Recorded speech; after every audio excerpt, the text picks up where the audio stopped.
உயிரை தவிர சொந்தமில்லையே காதலிக்கும் முன்பு இந்த உலகே எந்தன் சொந்தமானதே காதல் வந்த பின்பு.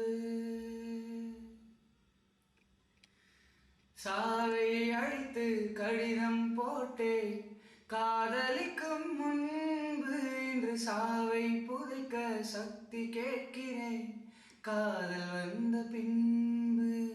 உன்னால் என் கடலை உறங்கவே இல்லை, உன்னால் என் நிலவுக்கு உடல் நலமில்லை.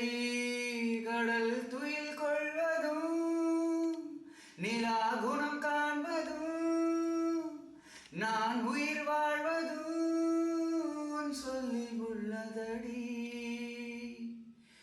உன் இறுக்கம்தான் என் உயிரை